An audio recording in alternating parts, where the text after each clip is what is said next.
I wanted to make this review a little earlier on last year, because it's slightly more relevant to the times we went through. But today, I want to take a look at the Count of Monte Cristo. That's 72,519 stones in my walls. I've counted them many times. But have you named them yet?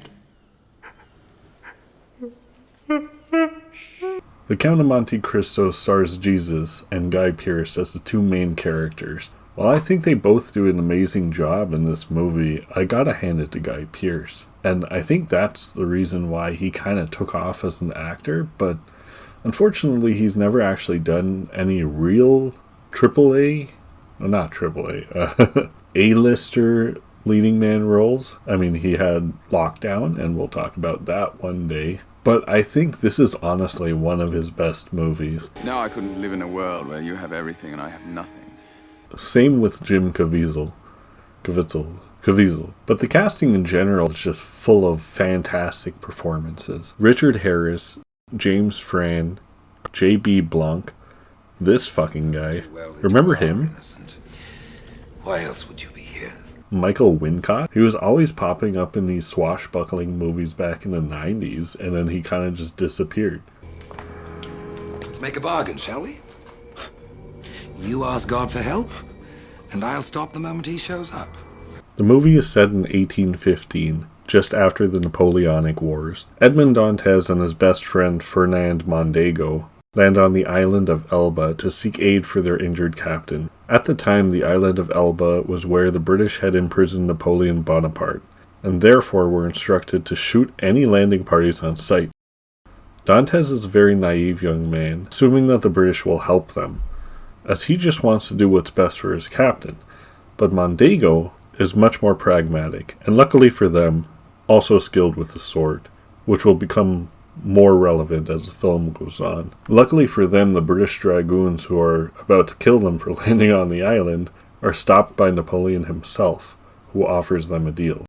Providing first aid to their captain, Napoleon requests of Edmund that he delivers a letter to his hometown. Edmund can't read, but Mondego can. And while it's questionable that Napoleon would choose Edmund to take the letter specifically, he's naive enough that he doesn't really see any issue with that. And that will also come into play later. Upon their return to France, Edmund is promoted ahead of the actual first mate of the ship to captain, because he took the initiative to save the previous captain where the first mate did not think it was worth the effort. And along with this promotion, Edmund sees it as a good time to propose to his longtime girlfriend, who Mondego also kind of has a weird love triangle thing going on. It's immediately obvious just looking at them, but I guess because Edmund's so naive, he doesn't see anything wrong with this. Like, I guess things were different in France 200 years ago, but he openly tells her to cheat on him.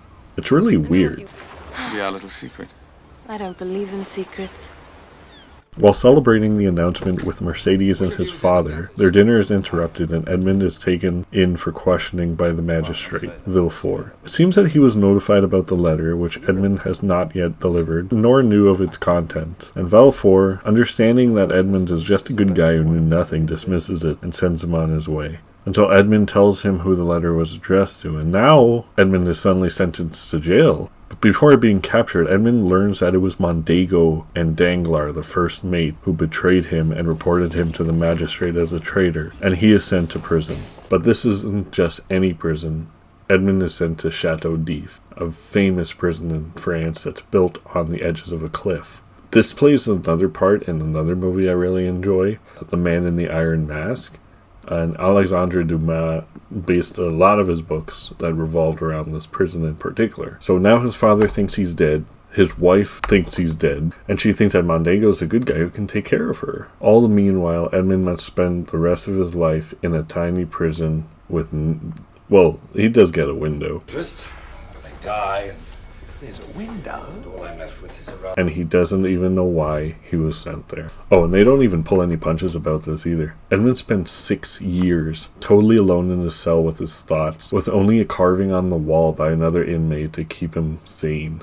But just as it seems that he is losing his mind, Dumbledore pops out of the floor. It appears that his neighbor inmate has been digging an escape tunnel for years, but in the wrong direction. The old man, Abbe Faria, tells Edmund his story, that he was a priest and former officer in Napoleon's army. After learning their secret location of a massive treasure of Spada, he was imprisoned at Chateau d'If indefinitely. He requests that Edmund helps him in his escape, and in exchange he'll teach him all that he knows. Economics, mathematics, philosophy, science. To read and write?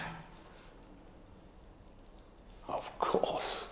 And upon Edmund's demand, swordplay. The two spend the next 7 years digging, in study, and keeping each other company, until Edmund becomes a trained swordman, literate, educated, and is able to solve exactly why he was imprisoned, and who the key players in his betrayal were.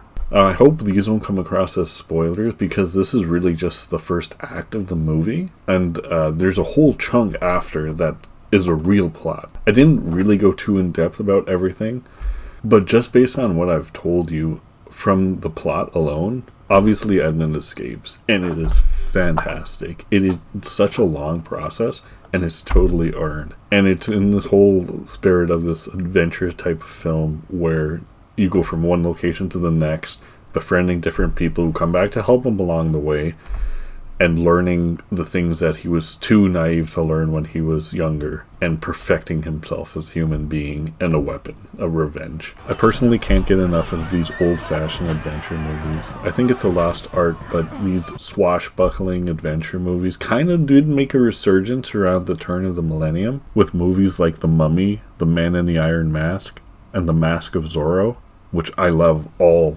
3 of those movies, and this one. It's one of my favorite genres. But I think while Pirates of the Caribbean, Curse of the Black Pearl was a fantastic movie, it kind of capped off the end of this resurgence in Hollywood of swashbuckling movies, or true adventure movies. And honestly, I haven't seen any movie after Black Pearl that has really lived up to the adventure setting. The movie definitely isn't perfect, but the sets stand out and feel not only authentic, but totally immersive and make you feel like it's really 19th century France. But then on the other hand, the cinematography is really boring. It's very dull and plain. It has an early 2000s look, but it's almost like somebody just slapped a bunch of mud on everything. It's almost just brown and bloomy. And even a lot of the settings, most of it takes place in Marseille. Part of it takes place near Paris, but it's all just kind of the same, you know? And that's something that I don't really like, because I always think if you come into a movie and you see what setting they're in, it should be indicative of what point in the movie they're in. While the Count of Monte Cristo doesn't do that, Edmund looks different as the movie goes on. And I like that too. I like when characters physically change along with their character development, so that the endgame Edmund does not look like naive Edmund. And while this is a character-driven movie, I do wish there were stronger action sequences.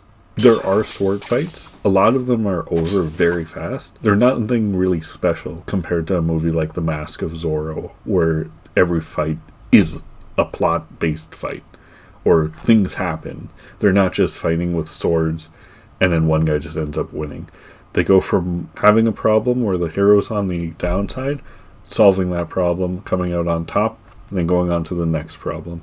Here, it's more like they start sword fighting, they have a little conversation. The conversation advances the plot, but the swordplay doesn't really do anything. It's just there for padding. And if you're not going to do that in the movie, then the swordplay itself should have very good choreography at least. But the movie doesn't do either of those things. But regardless, a lot of the fights are still good, but this movie really just shines on Edmund getting revenge on everyone. It's kind of like the reverse of a slasher movie, where the hero is the slasher, and you just kind of see him go through and get each of his targets one by one. And I think that's very good writing anyway. But hey, what more could you want? This is one of the most iconic stories of revenge. It's so referenced in pop culture, and there's so many modern day great movies that are just based on the same plot. It has a prison escape, pirates, espionage, secret plots, and a consistent payoff. Oh, and it also has teenage Superman in it. So there's that. I definitely recommend it anytime you just have some time to kill, like a Sunday afternoon, or even just a Friday night. I'm the Count of Monte Cristo, but my friends call me Edmond Dantes.